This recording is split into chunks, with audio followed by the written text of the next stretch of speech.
लोगों का क्या है, लोगों का काम है कहना। हेलो दोस्तों, कैसे हो आप? आशा करते हैं कि आप अच्छे होंगे, स्वस्थ होंगे। दोस्तों, इस संसार में आप कुछ भी करने जाओ, कुछ ना कुछ लोग कहते ही हैं। कुछ लोग ऐसे होते हैं जो सकारात्मक विचार के होते हैं। वे आपके काम को सराहना करते हैं, आपको शाबाशी देते हैं और आगे बढ़ने के लिए प्रेरित करते हैं। और कुछ लोग नकारात्मक विचार के होते हैं जो आपके काम पे त्रुटियां ढूंढते हैं, कहते हैं कि ऐसा होना चाहिए, वैसा होना चाहिए, ये ठीक नहीं है, ऐसा करता तो और भी अच्छा होता, ऐसा तो लोग कुछ भी कर लेंगे, कोई भी लोग ऐसा काम कर सकते हैं। तो इसी विचार को लेकर एक कहानी आप लोगों के बीच मैं लेके आया हूँ। तो आइए दोस्तों, सुनते हैं ये कहानी हमारी ज़बानी।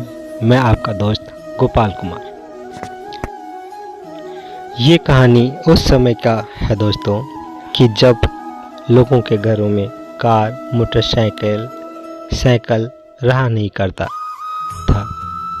लोगों के घरों में कुछ भी सामान इधर उधर करने के लिए घोड़ा, बैल, गधा रहा करता था। तो एक गांव में एक परिवार रहा करता था। उसके घर एक प्यारा सा काला घोड़ा था। एक बार की बात है दोस्तों, बाप और बेटा घोड़े को लेकर कहीं जा रहे थे। बाप ने बेटे को घोड़े पर बिठा रखा था और खुद पैदल चल रहा था। यह देखकर लोगों ने कहा, कैसा बेटा है, अपने बाप को पैदल चला रहा है और खुद घोड़े पर बैठा है। क्या उसके पास कोई संस्कार नहीं है? अपने पिता को इज्जत करना आता नहीं है उसे? यह बातें सुनकर बेटा घोड़े से नीचे उतर गया और अपने पिता को घोड़े के ऊपर बिठा दिया और वो राह पर निकल गया।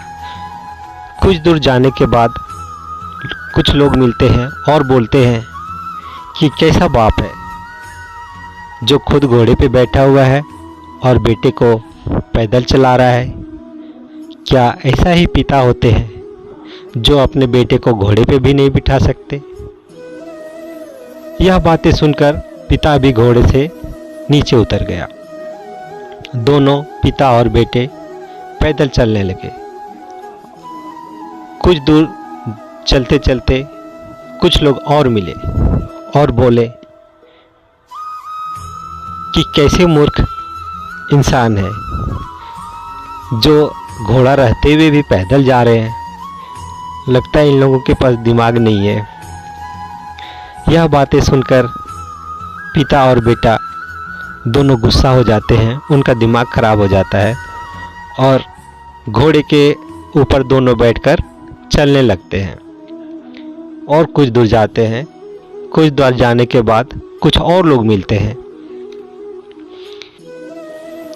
अब वे लोग कहने लगते हैं कि कैसे इंसान है, एक घोड़े पे दो दो इंसान बैठ के जा रहे हैं, वो भी कमज़ोर घोड़े के जान निकाल रहे हैं। इसके पास कुछ भी दया नाम का चीज़ नहीं है।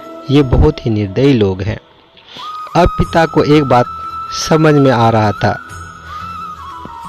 कि हमें इन लोगों के बातों के चक्कर में नहीं आना चाहिए। यदि इन लोगों का बातें हम सुनते रहेंगे तो हम अपने मंजिल पे कभी नहीं पहुंच सकते। क्योंकि जब हम अपने पुत्र को बिठाते हैं तो भी आलोचना करते हैं, हम बैठते हैं तो भी आलोचना करते हैं, हम दोनों बैठते हैं तो भी आलोचना करते हैं, पैदल जाते हैं तो भी आलोचना करते हैं। दोस्तों, इस कहानी से हमें यह सीख मिलती है कि आप चाहे जो भी काम कर लो, आलोचना करना बंद नहीं करने होता, लेकिन हमें ज़िंदगी में आगे बढ़ते रहना चाहिए। ऊंचा मुकाम हासिल करना हो तो लोगों की बहकावे में नहीं आना चाहिए, लोगों की बातों का परवाह नहीं करना चाहिए। क्योंकि जितना मुंह होता है उतना ही बातें होती है। इसलिए अपने सपनों को पूरा करने के लिए जी जान से मेहनत करना चाहिए, जी जान से जुट जाना चाहिए। दोस्तों, आशा करता हूँ कि यह वीडियो भी आपको अच्छा लगा होगा और इस कहानी से आप भी कुछ सीखे होंगे कि हमें लोगों का परवाह किए बिना हमें अपनी मंजिल की ओर बढ़ते रहना चाहिए। यदि यह वीडियो आपको अच्छा लगा हो तो हमारा चैनल को सब्सक्राइब करें, वीडियो को लाइक करें, शेयर करें। इसी तरह हम आपके लिए नए नए कहानी का वीडियो लाते रहेंगे। हम भगवान से विनती करते हैं कि आपका और आपके परिवार का जीवन सुखमय और मंगलमय हो। इसी के साथ आपको बहुत बहुत धन्यवाद।